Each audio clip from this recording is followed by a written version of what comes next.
Happy Wednesday morning, Discovery Church, family and friends. Today is Proverbs 25.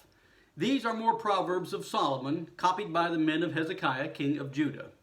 It is the glory of God to conceal a matter. To search out a matter is the glory of kings. As the heavens are high and the earth is deep, so the hearts of kings are unsearchable. Remove the dross from the silver, and out comes material for the silversmith. Remove the wicked from the king's presence, and his throne will be established through righteousness. Do not exalt yourself in the king's presence, and do not claim a place among great men.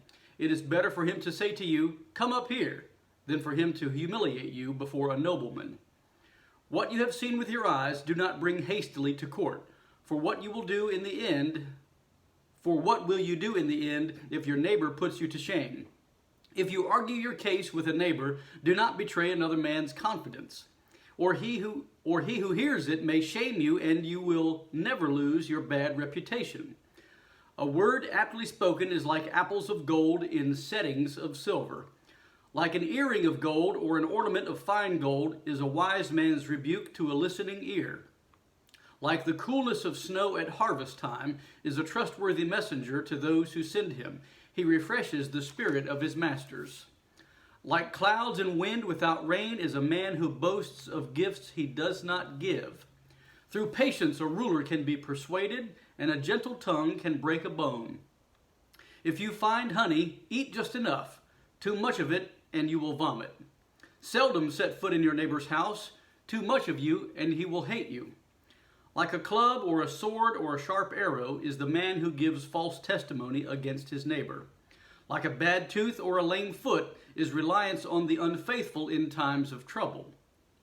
Like one who takes away a garment on a cold day, or like vinegar poured on soda, is one who sings songs to a heavy heart.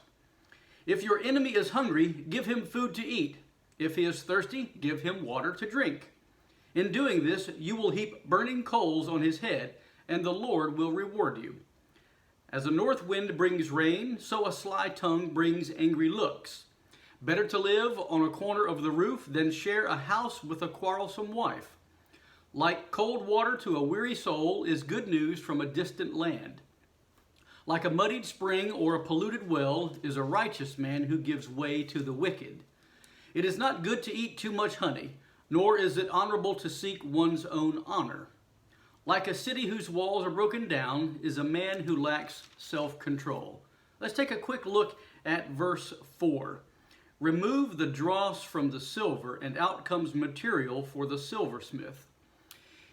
Dross is the name for the impurities that are hiding the pureness of the silver beneath. A silversmith was once asked and was having conversation with someone, and this person asked the silversmith, "Well, how long do you hold the material or the silver with the dross on it in the flame?" You see, flame, heat, intense heat, burns away the dross, burns away the impurities. And the silversmith told the person, "Well, you hold the material in the flame long enough until you see your reflection shining back at you." Apply this to learning to be righteous in the sight of God, learning to be right with God. God may hold you and me in the flame long enough until he sees his image staring back at him. Food for thought. Have a good day. Bye for now.